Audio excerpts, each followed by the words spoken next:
1803 Bonaparte traded the Louisiana Purchase for $3 million. Napoleon, what happened? Half the country for $3 million. You can't even get Tucker Barnhart for $3 million. And I came to realize these guys are funny. And Justin Fields have identical stats the last 5 weeks about throwing the football. This guy, okay, And folks, are is a some of the fidget best spinner. gamblers I've come to know. If you're betting on USC and or TCU, let it be known you are a square. TCU is going to hammer this team tomorrow night. And I hate to hear that. Tomorrow When we come back afternoon. in here on Monday, you're going to be happy as a lark because USC lost, but you're going to be wrong about TCU. Get ready for the most useless hour of your day. It's time for Boxed Lunch, presented by Betfred Sportsbook. Now, Casey, run that track. Well, here we are. We are into Box Lunch. Elliot Rearing was supposed to be the host of the show, and he just decided he was going to leave the room and tell nobody exactly where he was going. And I'm just going to try to buy some time for him to possibly get ready for this show. So here I am doing my best, trying to make ends meet, as they say.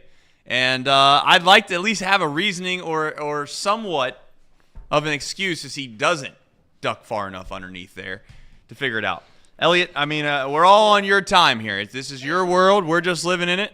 And I hope that you have some good topics to discuss today because ultimately this is a free show. People are probably wondering what it is exactly that you get at Box Lunch. Sure. Usually I think it's a little more well-polished than this, but do you have a reason as to why you're late? Yeah, why don't you get up there, and then I'll take over here. Hi, everybody. It's Elliot. It's your good friend Elliot. Hold on. Let me get back my chair. So what happened was, as some people do, hold on. Everybody calm down. Hold on. Here we Elliot, go. This is infuriating. What's a disaster? Oh, my God. This is Everybody calm down. infuriating. It's infuriating? Yes. Why? Listen.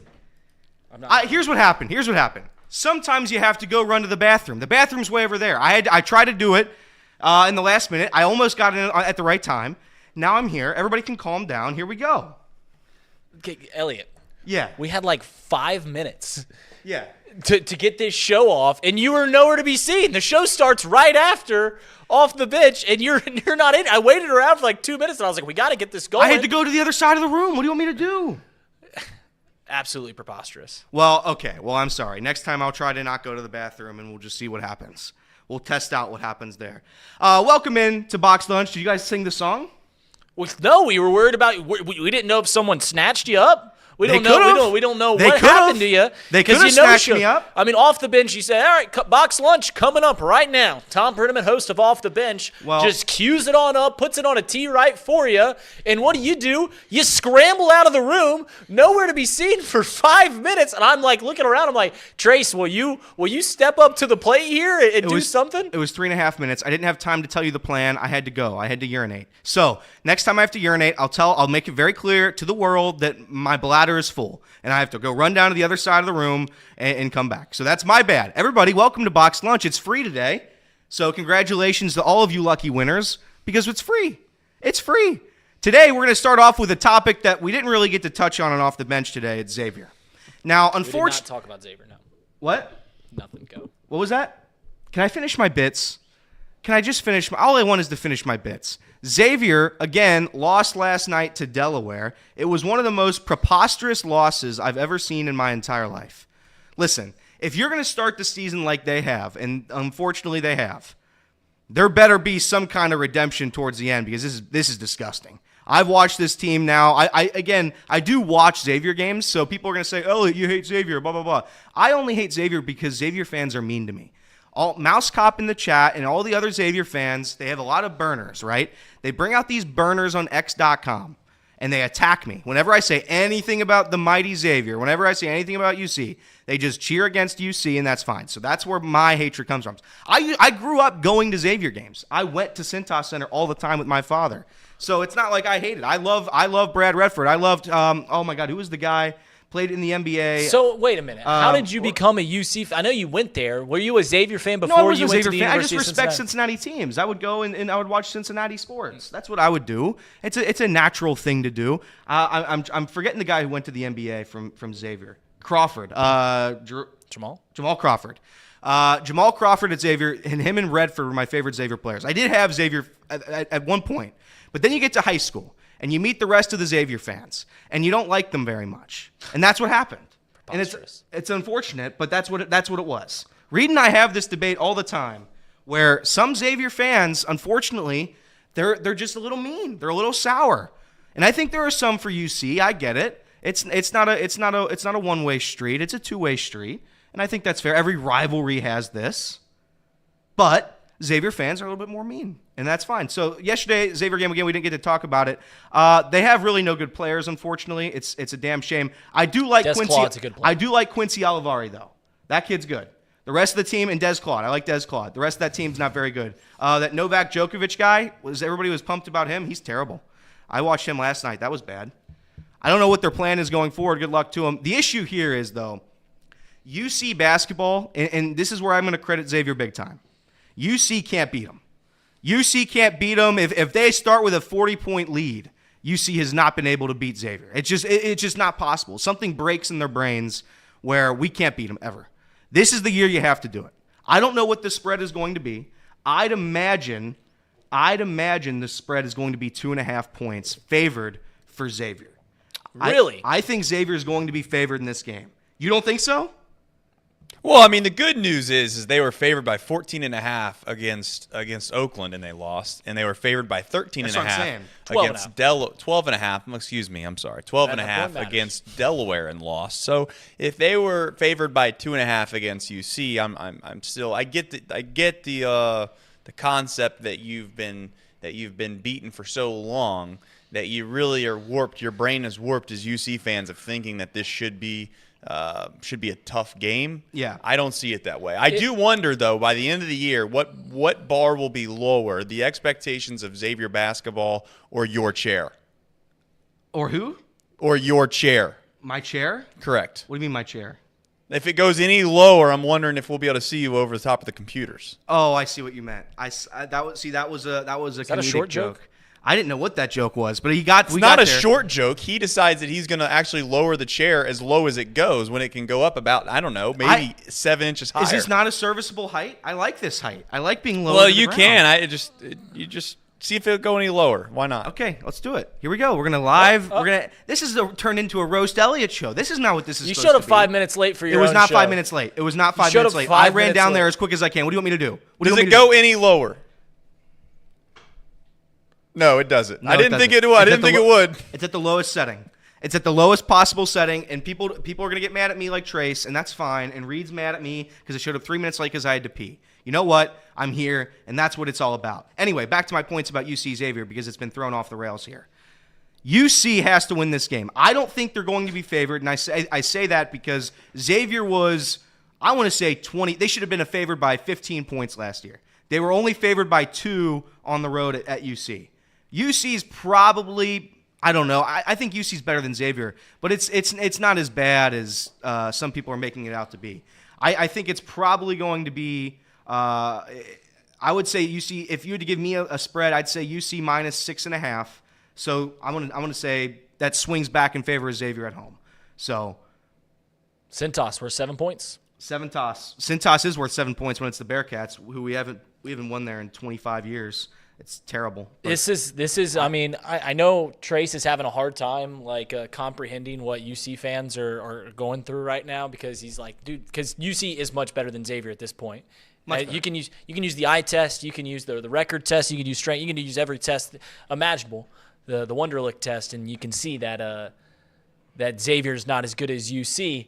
But what it feels like, I'm getting the same vibe from Elliott going into this game as I got from Trace. And I'm not comparing UC Xavier to Georgia Alabama, but I am comparing the two and saying, like, Georgia was much better than Alabama, and you just kind of knew going into that game that things don't go well for you in that conference championship game against Alabama.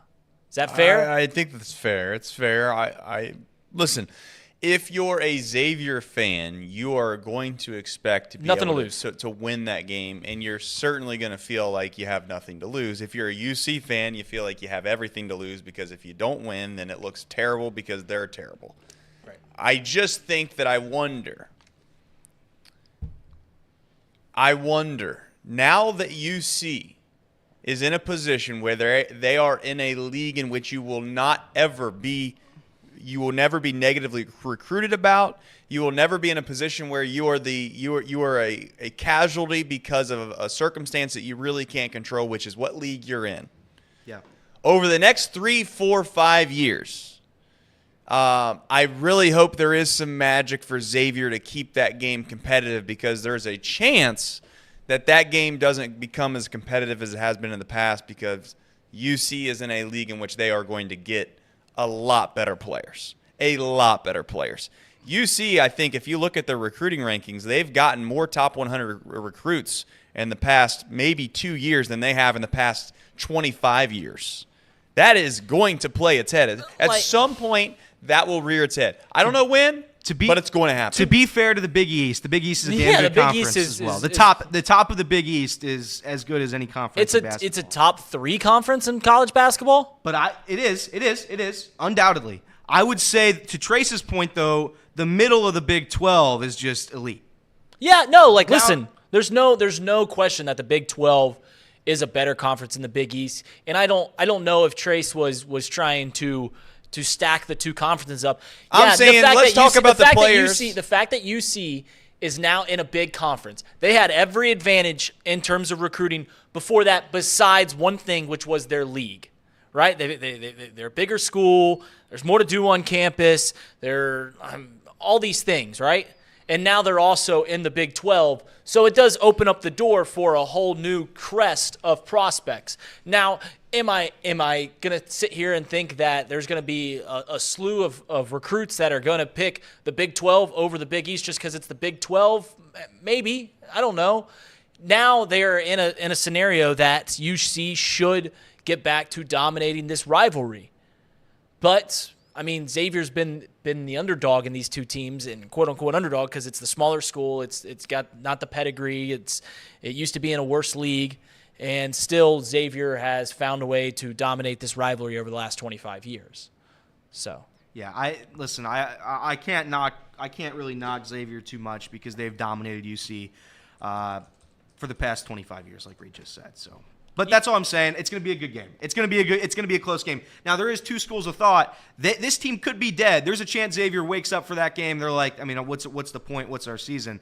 But I don't think that's likely. I think what it's going to be is, and I make the joke, and Marty likes the joke. That's why I keep reusing it over and over and over again. Sometimes when the hungry dog is hungry, it runs faster than the other dog. And Xavier is starving. Xavier is needing to beat UC. UC doesn't need to beat Xavier this year. That's the first time it's happened in quite some time. All right. So, Everett in the chat just disliked it because for UC. That's fine. That's fine, Everett. You can do whatever you want. NFL Power Rankings. I looked at ESPN's Power Rankings, and I know it doesn't mean a ton. Cincinnati Bengals, according to ESPN, a biased source, did not move in this week's Power Rankings. Number 19. Which goes to say, how much as fans do we take a game like Monday night and completely exaggerate what the team actually is? I think this team, after Monday night, and this is me being a biased fan, a biased Homer Bengals fan, I look at that game and I say, we can compete. I think this team's not bad anymore. I think you take one game, I know it's 1 out of 17, with a backup quarterback. Could it be a fluke? Maybe. But I think he showed he was serviceable enough, and he was damn good, but he's serviceable enough to win a couple games. I think they're a top 20 NFL team. I think they're a top 15 NFL team with Jake Browning. Listen, 14 teams make the postseason every year. The Bengals are on the outside. And listen, not the best 14 teams make the postseason, but 14 teams do make the postseason every single year. Monday, at face value, was one of the most fun games that I've had in my Cincinnati Bengals fandom because the stakes were so low, right? You go in prime time against a really good team as 10-point underdogs, and you go in there with absolutely no expectations, right? You were just hoping to be entertained for 3 hours by your favorite football team. And what they did gave hope to this city for at least a couple days. And I told myself before the game, I have to remind myself after the game that let's not get swept up in what Monday was. Let's at least see one more game before we start talking about how good Jake Browning is. This team can make a postseason run, all this stuff. I at least want to see one more game before I get swept into that. As for the power rankings thing that you brought up, 19 feels fair. It feels fair. I don't know. The Packers are ranked 12th on the power rankings. The Packers are playing really good football. I know, but it's I'm just taking a look. So here's number 13 of the Steelers, which I don't think they're the 13th best team in the NFL, but they're 7-5. I would say they're better than the Bengals at this very moment. I would say they're better than the Bengals at this very moment. The Rams are 6-6. They are playing good football. I'm playing good football too. 14's fair. The Seahawks at 15. Seahawks have played terrible, but still I would put them ahead of the Bengals. Head-to-head, though. I know that's not how they do these. Colts, 16, 7-5. Fair. I think they should probably be higher. Vikings, 17, 6-6. I think the Vikings are bad. But they're 6-6. It's still, whatever. 18, the Denver Broncos. I think you could say the Bengals are better than the Broncos, but to once each their again, own. Broncos are playing better football at the moment. Really? Listen, I guess I don't know. Like, are you upset with where they ranked on this power rankings? I'm surprised they didn't move, and that's why I wanted to ask. What number are they? 19. 19. Okay. And feels fair. And I wanted to ask, so all that momentum that we feel we have, is that for nothing? If you take a look from the biased, if you take the bias out, and you're just Ben Baby or whatever he does, if you're Ben Baby looking at the Bengals right now, you're still saying this is not a great team, this is not a very good team right now after we beat Jacksonville on the road. Yeah, I'm not going to get swept up. Like, Okay. I'm taking that game for exactly what it was. It was a game where I had no hope and went into it and had fun. It was a fun-ass game. One of the top 10 Bengals games in my Bengal fandom. In all seriousness, that was a top 10 game, top 10 win for me just because of what I was thinking before going into the game. But I'm not going to get swept up into thinking this team can rattle off 5 out of their last 6 or whatever, however many games they've got, 4 out of their last 5, and make the postseason until I see a little more data, until I see this team compete for another Sunday, and then I'm going to get swept up. The momentum, sure, they have momentum because they won on a primetime game against a good team, but, like, what's that worth if you go out on Sunday and you lose by 2 touchdowns? Like, it means nothing. So I'm just not going to get wrapped up into anything. I'm not going to get mad because they're ranked 19th where I feel like they should be ranked on the power rankings. None of that. I'm gonna take it for what it is, that for one Monday night in Jacksonville, Florida, the Cincinnati Bengals looked damn good and beat a good team. At least the offense did. The defense still has plenty of problems. And Reed asked the question earlier. It was last week, right, when you asked how many wins would it take? What's our number? I think if you beat the Colts, we're all the way back.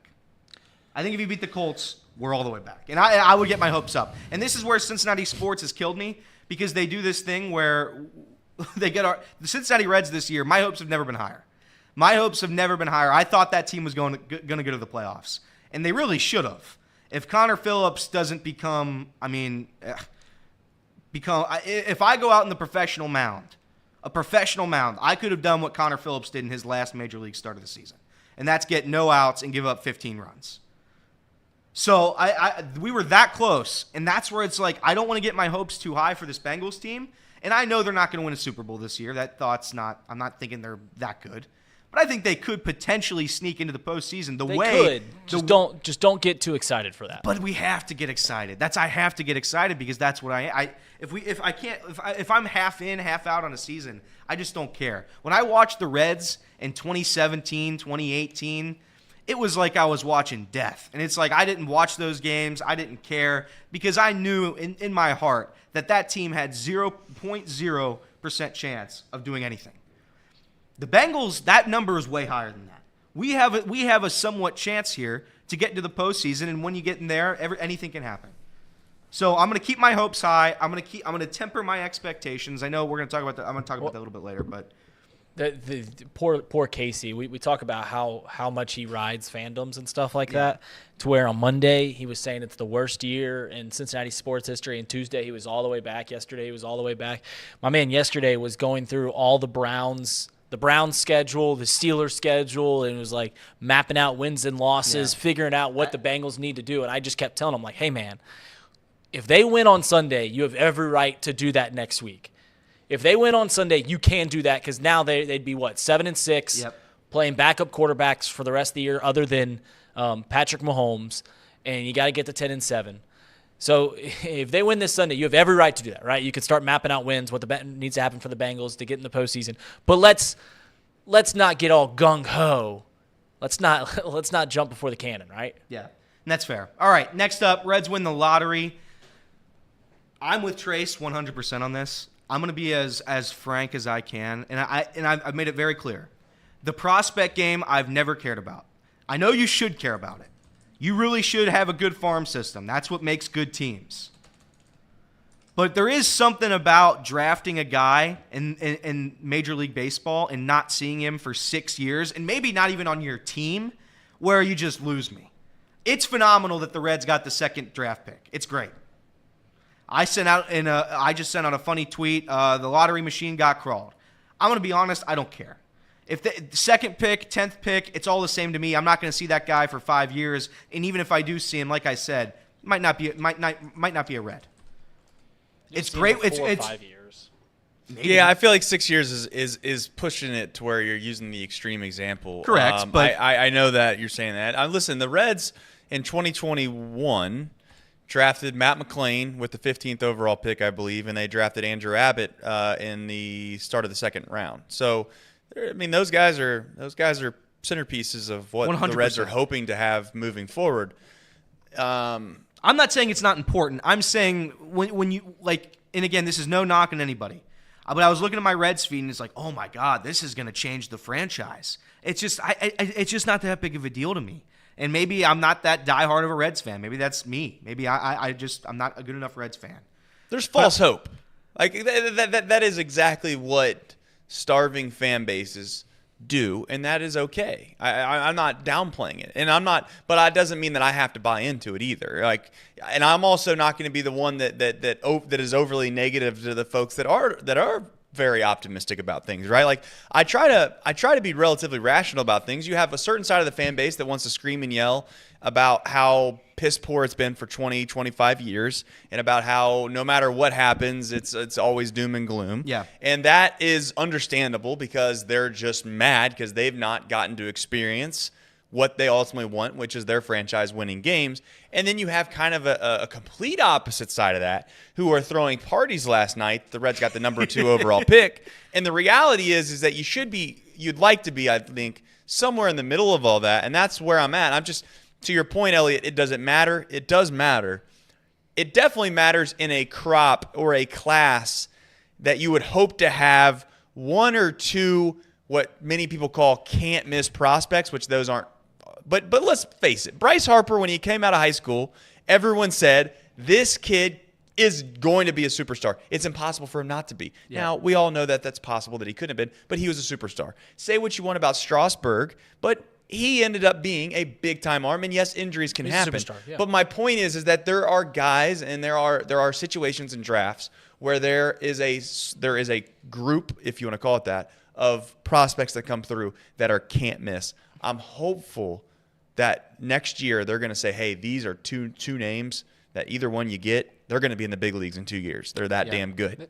Go ahead. I was going to say, this has potential to kind of be a Calvary for the young guys that you already have. Like imagine this, where you get, and I'll pull up, I know Trace alluded to the second overall pick history. I'll tell you some names over the past 20 years if you expand it to 20 years. But this has potential to be like Calvary. Say the Reds go for the next 2-3 years and they're competing and all this stuff, like they're trying to make the postseason, they make the postseason here and there, and all of a sudden this big time prospect that you got second overall pick is ready to go, and now you can fill him into the lineup and he can be, as I've said a few times now, Calvary, right? He can come in and jolt the lineup and be a big time prospect as these guys are aging and get a little more experience. Trace said over the past 10 years. So some guys, like if you look at second overall picks since 2010, you go to guys like Jameson Taillon, Byron Buxton, Chris Bryant, Alex Bregman, Hunter Green, Bobby Witt Jr.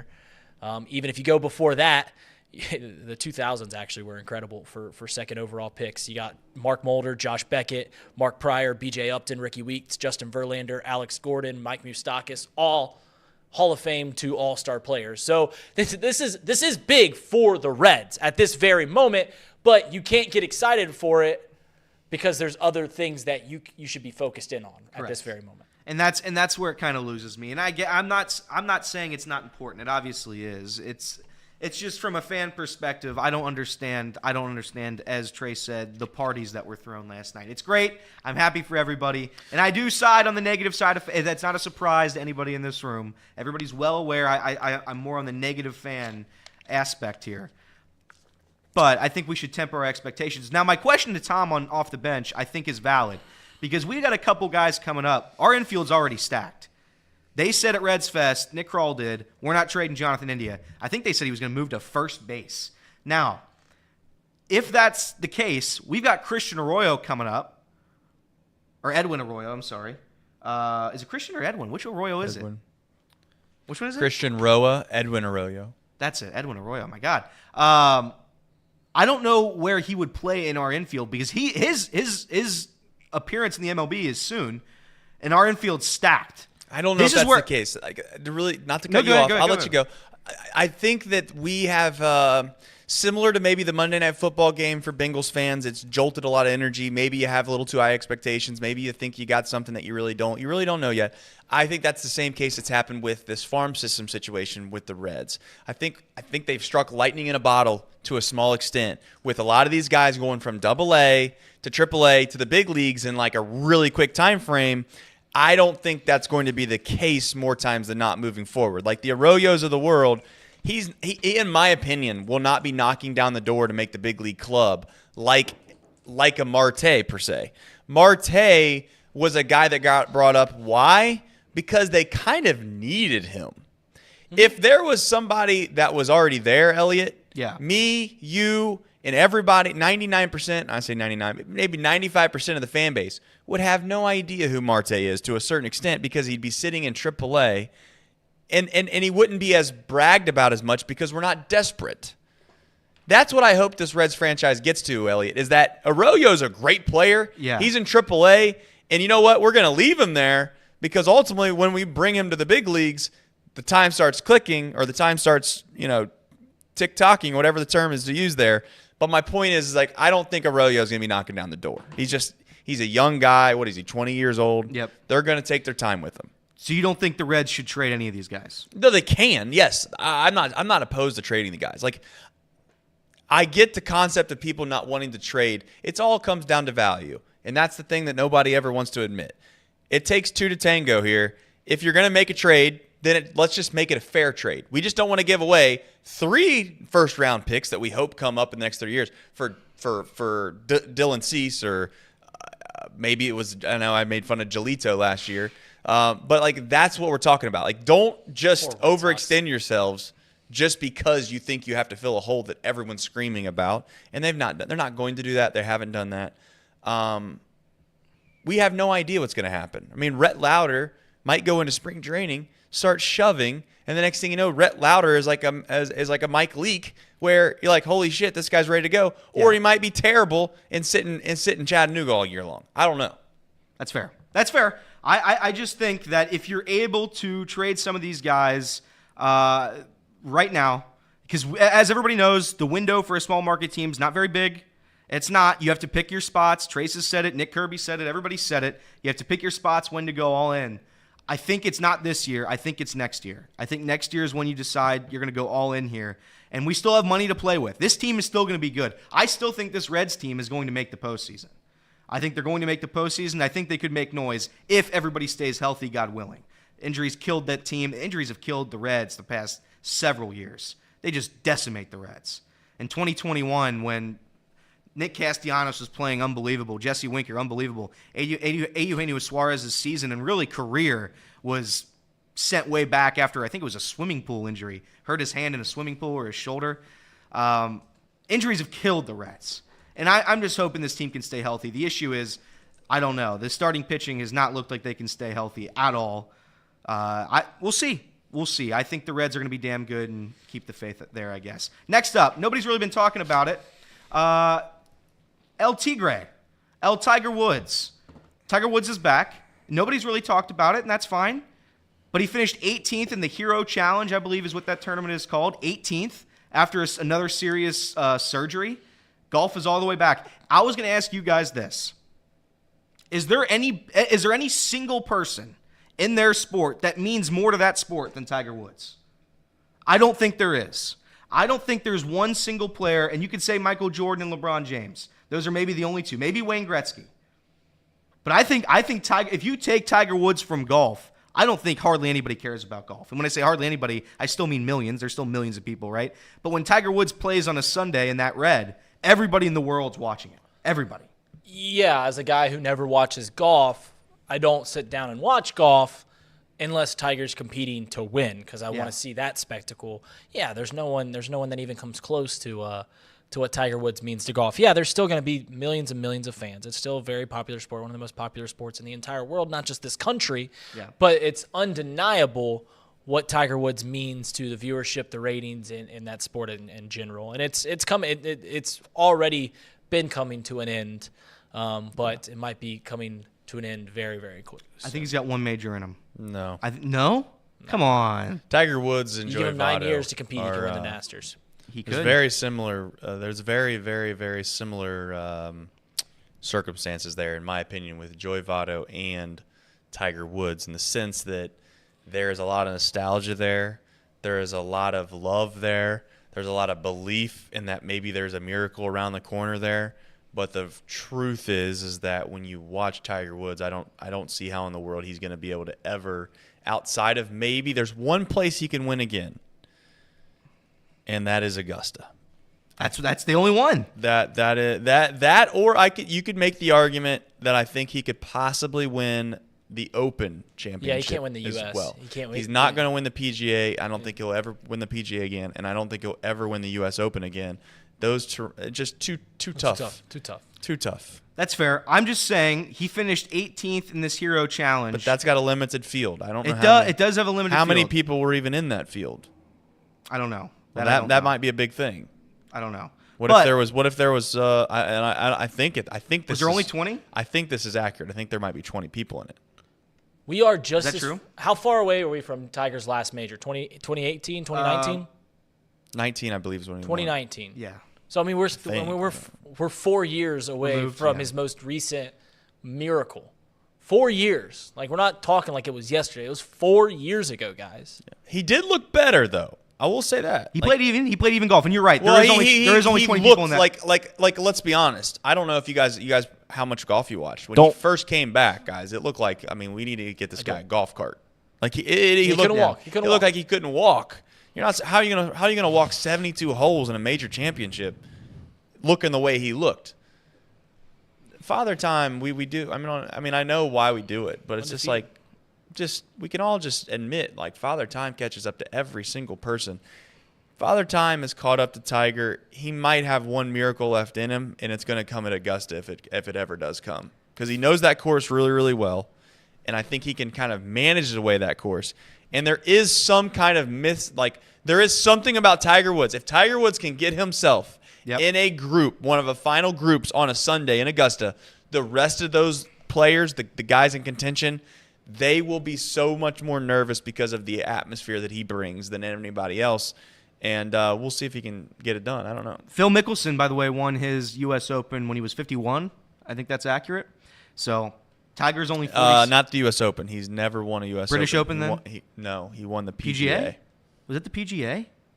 Phil Mickelson's never won the U.S. Open? That is a big thing, yes. He's never won it. I'm going to look it up. Please do. I just think if Tiger's only 47 now, and he can I know this is a big if too. He can't stay healthy, the poor guy. But I'm just saying, there's a chance for Tiger Woods to win the Masters. Give me one more. Yeah, you're right. It would be incredible. I was wrong. Phil Mickelson, every single one. He had the lead at the U.S. Open on the 18th hole, and all he needed to do was par, and that just did not happen. That's brutal. I can't imagine choking in a sporting event. Yeah, I couldn't imagine it either. John Rahm was offered $1 billion to go to LIV. Do you think he's going to take that deal? There's rumors swirling.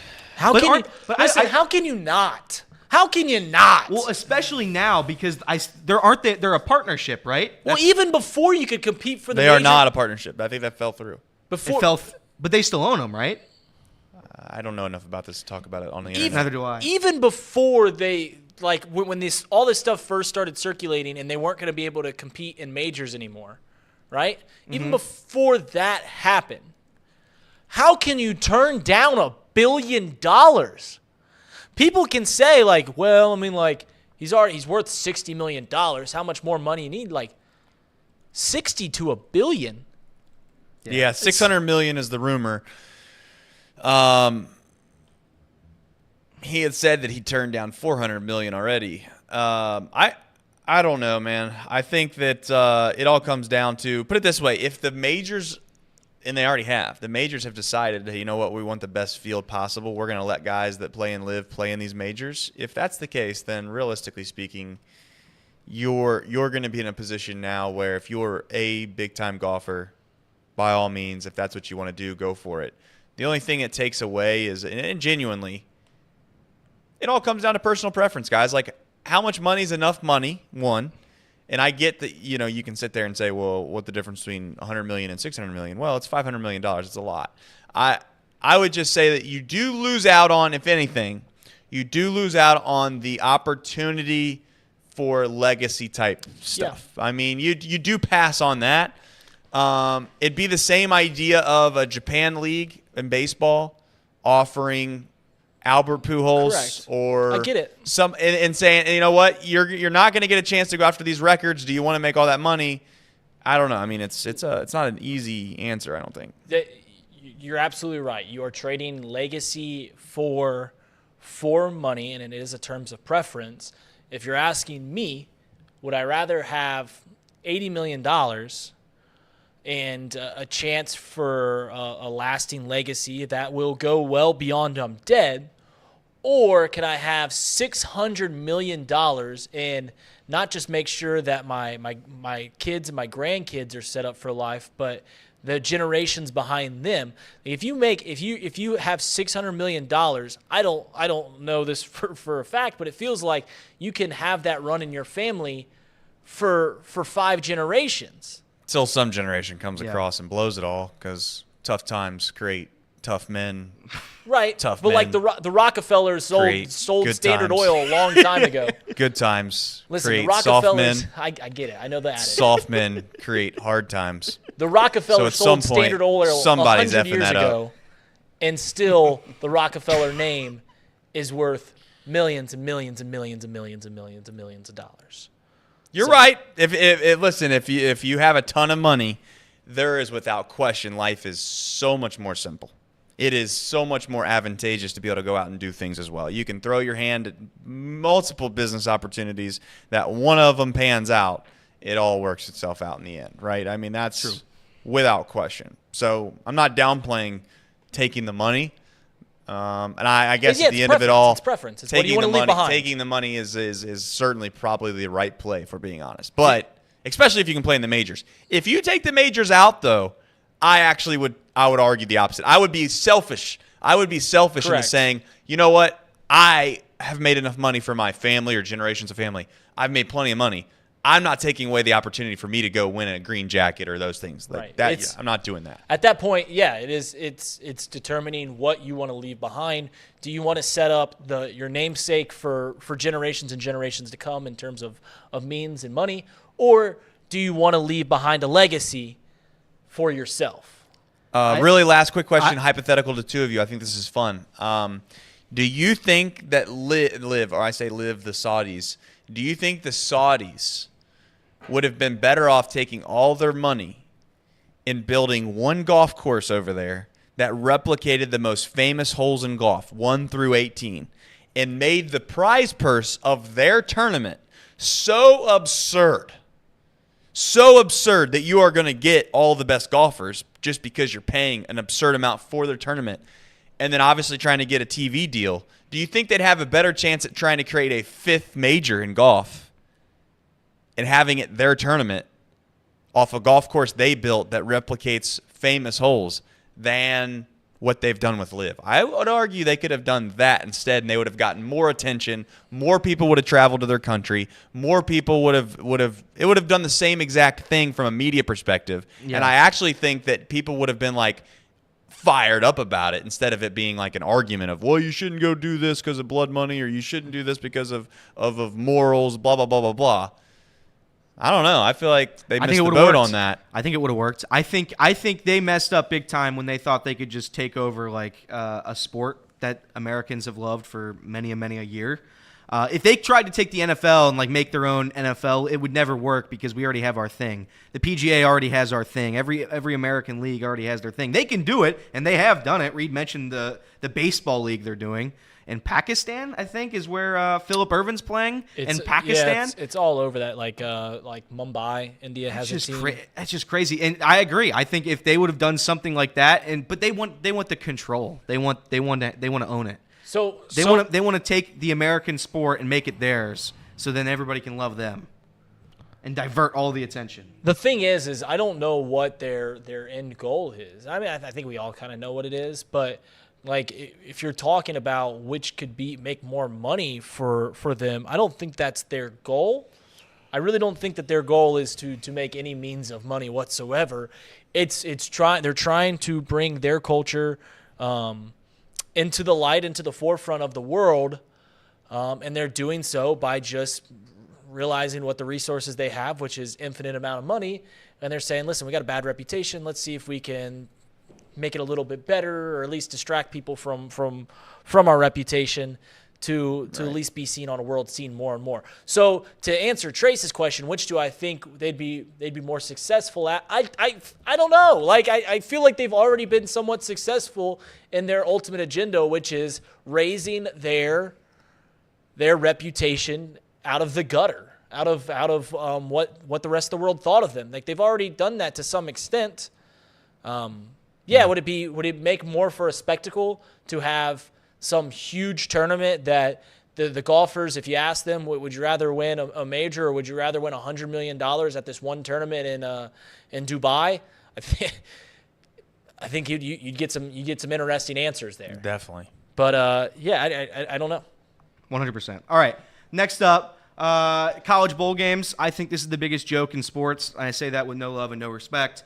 College, again, bowl games were cute at a time. I think in the BCS era, bowl games meant obviously a ton more because everybody knew you pretty much had no chance to win a national championship unless you were Texas, God knows whoever. There were 4 teams before the year. It meant more then. Now everybody sees that they can win a championship, or at least that there's, in some crazy world, that there's a chance. And you look at these bowl games, and it's just like, what am I playing? What am I playing for? And again, I'm not questioning why college athletes play. Reed and I can argue that until the day we die. I do think that you wake up and you play sports to try to win games. Winning games, hopefully, would get you to be in a position to win a championship, and I think that's what every athlete tries to play for. And again, I'm not saying that, when North Texas wakes up in the morning, they're like, all right, let's go beat Alabama this year, guys. Let's go beat them in the college football semifinal. But I do think there's a point where if you go out and you try to beat every opponent you have on your schedule, you try to go undefeated, your goal is to play for a Final Four. That's the end goal. Nobody's end goal is to play for the Avocados from Mexico Cure Bowl. These bowl games have become so nonsensical, and nobody plays and nobody cares. And the transfer portal's really killed it because now nobody's going to play. If you're somewhat decent of a prospect, you're either going to go to the NFL draft or you're going to transfer away from your school like Kyle McCord just did. So these bowl games, I don't know when they'll never stop. First of all, money, obviously, but the magic of a college bowl game is just gone. The famous Toastery Bowl, the Scooters Coffee Frisco Bowl. Those never had any magic. They never even before the BCS, even before the BCS. Sure. Those games didn't mean anything. The games that matter and the games that have been tarnished by the playoffs, which everyone knew that they kind of were going to get tarnished, and they have been tarnished in some degree, are the Rose Bowls, are the Orange Bowls, are the Sugar and Cotton Bowls. Those games have meant considerably less, but it's for the better of the sport. 100% it is now. Yeah, the 12-team playoffs saving college football. It didn't need to be saved, but it is making it a better product, yes. It's making it a better product. I would argue it saved it, though. This year's Florida State decision was nonsensical. I'm going to go through a couple of these names because they make me laugh. The 76 Birmingham Bowl, does that just mean they've played that bowl for 76 years? Or is that just a brand? Isn't 76 lumber? I don't know. It just says 76 Birmingham Bowl. Is there a logo? Yeah, it says 76 and then Birmingham Bowl.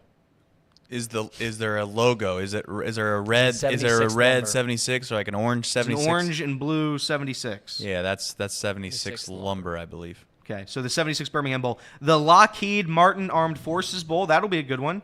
The famous Idaho Potato Bowl. Blood money. 68 Ventures Bowl, SRS Distribution Las Vegas Bowl, Easy Post Hawaii Bowl, Serve Pro First Responder Bowl, Military Bowl presented by GoBowling.com. Love that. Duke's Mayo Bowl. These are nonsense. The Wasabi Fenway Bowl, the Bad Boy Mowers Pinstripe Bowl, the Pop-Tarts Bowl. The Pop-Tarts Bowl, Trace, did you hear this? They're going to have the first edible mascot. So the mascot guy, his costume, you're going to be able to eat him. Nice. Does that get you pumped up for that one? Probably not. Good marketing. Tony the Tiger Sun Bowl, AutoZone Bowl, Chick-fil-A Peach Bowl. There we go. Now we're getting good ones. And then the rest of them. I'm just saying, college bowl games mean nothing. I'll probably watch none of them. Is there a better solution? There's not a better solution, no. But I think having yes, there is a better solution to what they currently do. And it's pretty simple. You do exactly what college basketball does. And that is you have your major tournament, you have a secondary tournament, and you have a third tournament. And that's that. If you don't qualify for one of those three tournaments, there's 133 teams. You say 40 of them or however big you want to make the secondary and third tier tournaments, and you play like that. I think that's the easiest thing you do in the world. Now, is the NCAA going to make as much money from that? Probably not, because they're going to lose all this corporate sponsorship, which is probably why they will never take those away. Because as we know, those bowl games don't sell any money at the gate. All the money is coming through TV deals and or corporate sponsorship. But yeah, the better scenario is doing exactly what college basketball does with the March Madness, with the NIT, and with the CBI. You could do that in football very easily. And you can let teams like Miami, the Miami Redhawks, who just won the MAC, they have a chance for the second-tier tournament, whatever you want to call it. What's the top 25? So you're going to have the top 12 teams that play for the granddaddy of them all, to steal the Rose Bowl's term, for the college football national championship. 13 through what would be the right number to get me to make what you would do is 13 to 25? You would do the group of 5 champions from that point forward, right? Like you would say like the MAC and the Mountain West and all these other conferences, their champion gets into this secondary tier. Right. And then a bunch of at-large teams. It feels like there could be 2 tournaments, and then that's that. There's only 128 college football programs. Right, and then I would say there could be a third one for whatever. The CIT. Yeah, whatever. The College Invitational Tournament. But that's just one. I bowl games are silly and they're fun. Like, I'll watch a couple of bowl games because I'll have a responsible amount of money on them. But it's just they've lost all their magic. And by the way, 6 wins to get a bowl game is pathetic. If you can't win six games, your football program's a joke. There's also the point of arguing that you want less football, which is always kind of stupid anyways. Like, if you don't want to watch it, don't watch it. But if it economically makes sense and the teams want to go play it, then there's obviously people that would like to sit on their couch on December 21st on a random Wednesday night, and they're willing, they would like to watch the whatever bowl you just said. And if it all makes financial sense, no matter what we think of it, who cares? We keep doing it. The Starco Brands LA Bowl hosted by Gronk. Oh, it's not the Jimmy Kimmel Bowl anymore? No, I believe that's the Starco Brands LA Bowl hosted by Gronk, all in the name. I always felt bad for these bowl games because imagine you're you're a Big Ten team and you win 8 games. You have a really good year. And all these teams are going to you see these bowl games announced and someone's going to the Bahamas, right? They got to go to the Bahamas for a week, and they get a big Bahamas bowl, whatever, care package, whatever they get when they get there. And then they find out where you're going, like, all right, Minnesota, you get to go to the Fenway Bowl. The Idaho Potato Bowl. 10 degrees. Idaho Potato Bowl, even like the Birmingham Boise Bowl. I mean, at least it's warm down in Birmingham, but it's just like, man, I get to go to Fenway. Like, yeah, it'd be kind of cool, but it's going to be 10 degrees and probably snowing. That doesn't sound like a whole lot of fun. These guys are going to the Bahamas Bowls. Let's sign me up for that one. Expectations? Expectations. So here we go. Boom. Reed, I've been doing this, but my update button's not working. So that's why when you said I wasn't working the graphics, there you go. Now I got it. I did it. Reed got it. My update thing's not working. Turns out your ThinkPad ain't working. Well, the ThinkPad, everybody's going to make fun of this beautiful ThinkPad. The ThinkPad is the only one that has an HDMI port. This is a damn good computer, a damn good piece of equipment. Expectations. My expectations, I'm done with them. I had an expectation that the Bengals were going to be trash before this, or the Bengals were going to be trash. The Reds were going to be trash before the season. They ended up being great. I had an expectation the Bengals were going to win a Super Bowl. Didn't happen. Not going to happen. So before each season, I'm not going to have any expectations anymore. I'm out on them. I can't do it anymore. UC football, I knew they were going to be trash. I was right on that one. UC basketball, I thought they were going to be okay. Every expectation I have for all my teams, they don't come true, and I'm out. I'm out on all expectations. I'm just going to say we're going to be an underdog, and that's what's going to happen. Every single year we're an underdog. I'm not going to talk about Bengals Super Bowls anymore. I'm not going to talk about Reds World Series. I'm not going to talk about UC being good at anything. I'm just going to say we're all terrible, and that's what we're going to do. I think it's much better, and this is what I was going to ask you guys. I think it's far better to be the underdog than be a Super Bowl favorite. And I think Cincinnati wants to be like on ESPN all the time and have Max Kellerman and Stephen A. Smith debate, are the Bengals, are they going to get it done this year? Are they going to win a Super Bowl? Why aren't they talking about the Bengals winning a Super Bowl? I don't think you guys should worry about it. Don't worry about it anymore because it probably won't come true and nothing happens. Nothing good will ever happen. But if you have the underdog mentality, then only good things can happen. So in a long-winded way of saying, don't believe in your teams because they'll let you down. But if you have low enough expectations, they might help you out. Trace, would you rather be the underdog or would you rather be the Super Bowl favorite? Well, coming into a season, I think I'd rather be the Super Bowl favorite. I get your point. Listen, at the end of the day, I think that it all comes down to what exactly what are you investing into the specific thing, and you have to know on the front end of it all that there's a chance that you get let down, and that's why sports are great. If you didn't, my point is, if you didn't feel the pain that you felt over the last 20 years, Elliot, from the Cincinnati Reds, when they do win it all, it's going to feel great. You wouldn't have felt that way without the pain, and that's why that's why it is all like perspective in life is great. You know, would I have liked to have grown up in a family where John Rahm took $600 million and I just happened to be the third grandchild of John Rahm's family, and I got millions of dollars already before I even grew up, and I had no idea? Some of that, yes, there's millions of people in our chat that probably wish that. But the opposite side of it is like when you come from something that really isn't a whole lot and you have to just work, there's a much, much, much deeper sense of self-identity and what you have and who you believe in and how you feel than what someone that was a trust fund baby would ever be able to feel. Yeah. They've never even been given the opportunity to feel that way. That was stripped of them from birth. So I guess my point is that I don't look at being a Reds fan and or any other fan of any other team as a burden just because of them not winning. It's like, okay, well, I'll keep watching. They'll keep entertaining me, and at some point, hopefully, we get to the end. Because I do think one thing is true. Reed would be the perfect example of this. When you finally get to the mountaintop, it does feel great, but it's nowhere near, in my opinion, the feeling in which you've always resented before you got it. If that makes sense. I feel like you get more upset because you haven't gotten there than being happy that you actually got there. So I've tried to just appreciate the seasons for what they are ever since Georgia won a national championship, and that's the God's honest truth. It hurts a little bit, when your teams lose, but ultimately you try to enjoy each season for what it is. That's why I think your guys. I just disagree a little bit, just because I think, and we've had this debate before. You haven't been there though. If the Reds won the World Series, you haven't been there. We're telling you from experience. I know. We're telling you from experience. I know you are.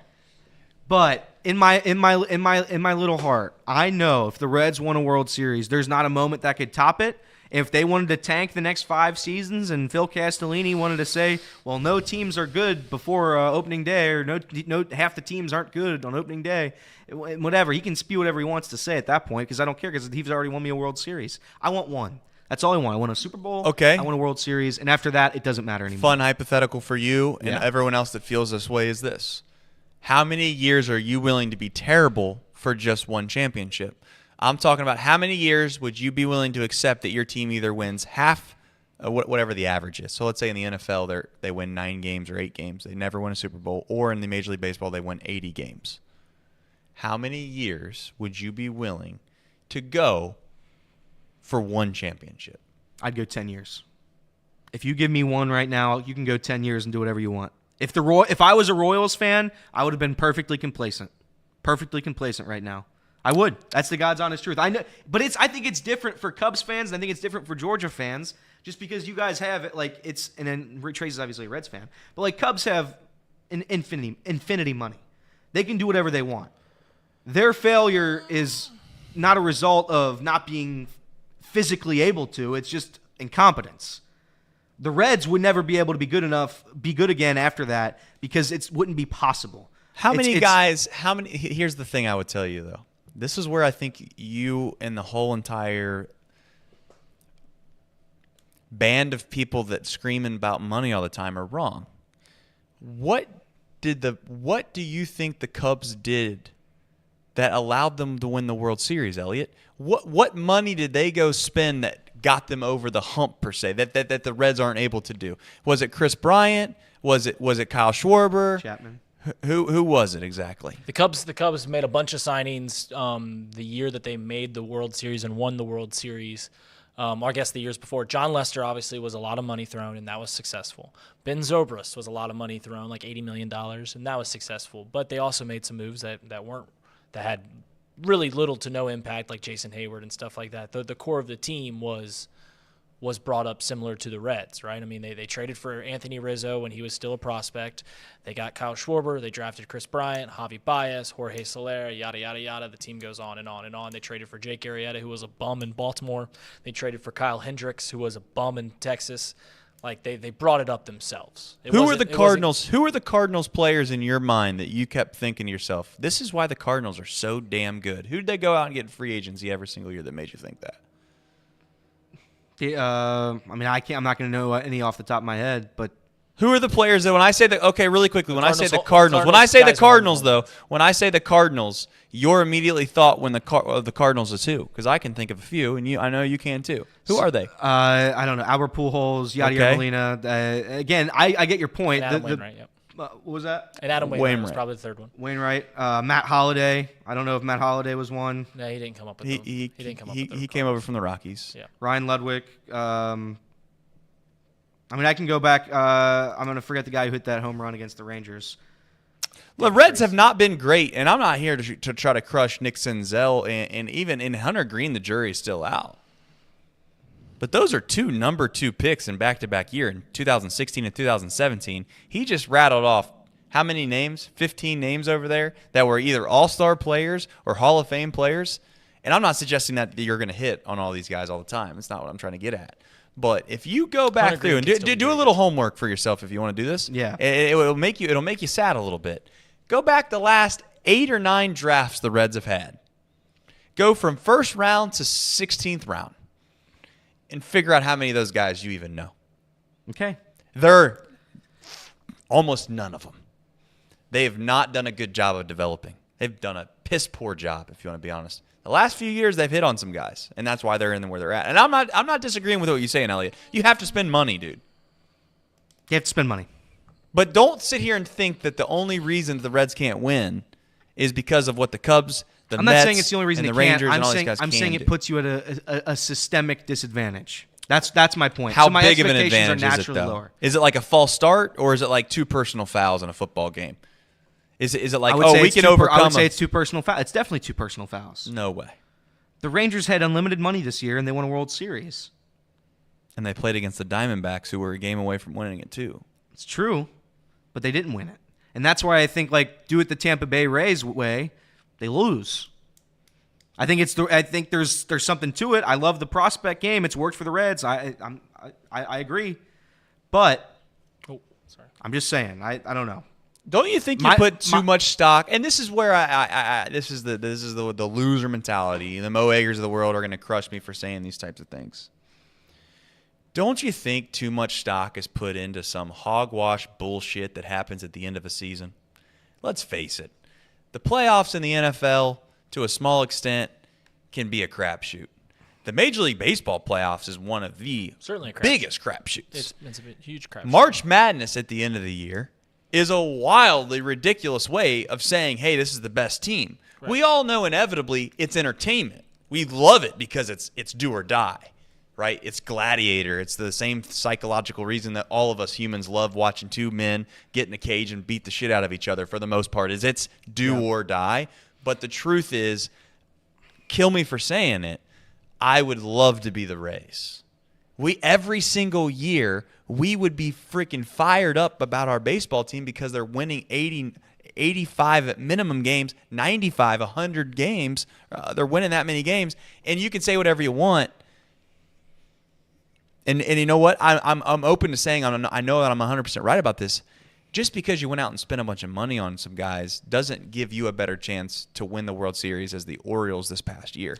The Orioles were just a little bit maybe younger, but outside of that, we did this a couple. I think it was probably a month ago. But I looked at the World Series. I looked at the World Series champions. I looked at what they ranked on payroll. Every single one of them, except for I believe 3, in the past 20-something years, has been in the top 15 of spending. There is something to that. There is something there. I look at the Yankees, and they have failed for 10 years now. They've been a failure. The Yankees have unlimited money, all the money in the world. They can get whatever they want. You look at the Yankees, it doesn't work. Mets. The Mets, same deal. I mean, if we're gonna give credence to the Rays for winning games consistently and getting into the postseason consistently, then you can't say that the Yankees are a failure, considering they've made about 5 ALCSs over the past 10 years. Fair point. It's a fair point. That's where I'll finish on this and we can keep talking about. I think that's where the prospect huggers, if you want to call them that, that's where their point stands a little bit, is because you're putting so much. Yes, you might have a little bit better of a team, but how much more does that really guarantee you to win the whole thing?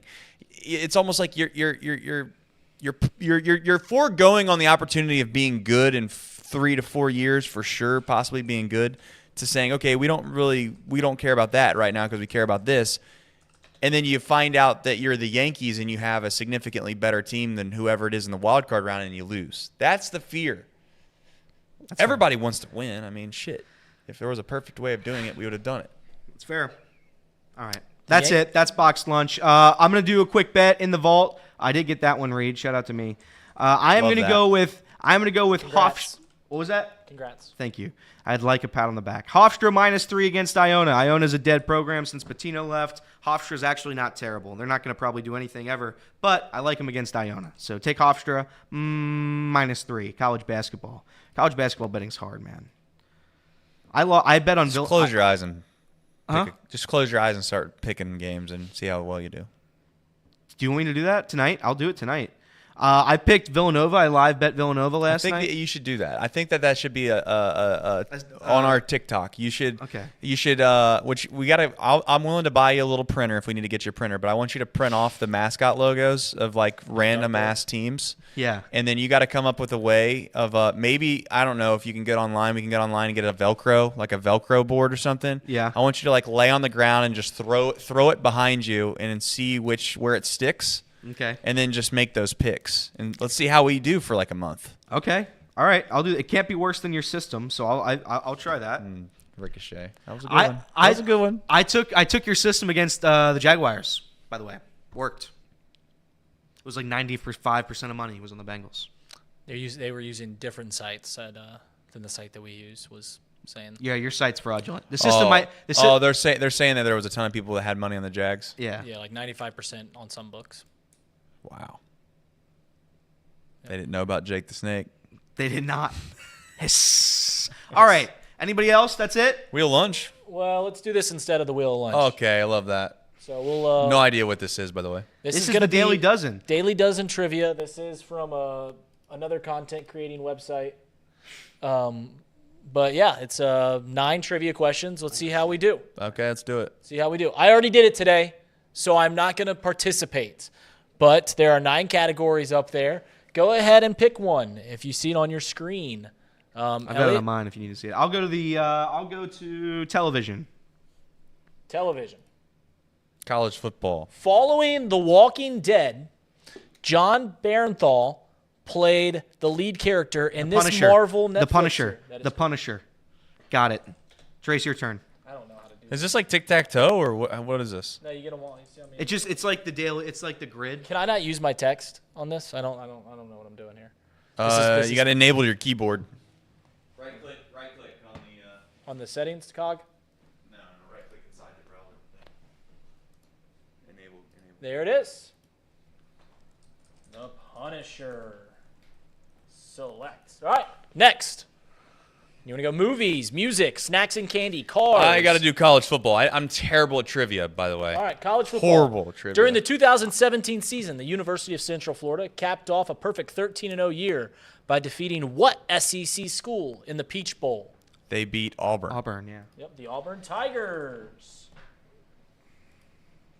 We want to do the other sports ones, or we want to go back? I'm gonna do movies. I'm better at the pop culture stuff. Along with notable roles in The House Bunny and Just Friends, this actress played lead character Cindy Campbell in the first 4 Scary Movie films.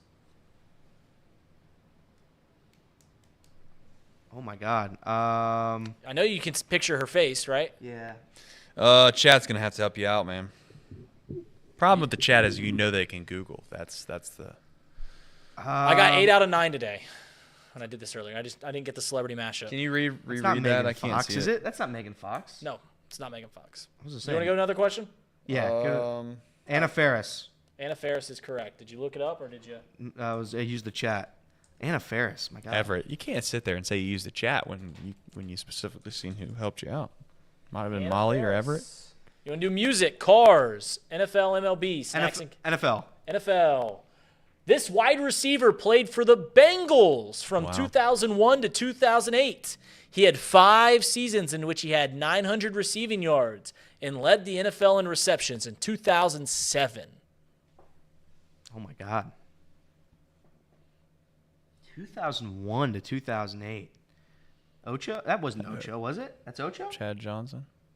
You guys want Chad Johnson? All right. Put him in there. Chad Johnson. He was in 2001, though. I know that seems Incorrect. Chad Johnson was there from 2001, but he was there until 2010. The correct answer was T.J. Hushmanzada. That's fair. Wow, that's a trick question. Not a trick question. He was a Pro Bowl receiver. He's T. Higgins. Shit.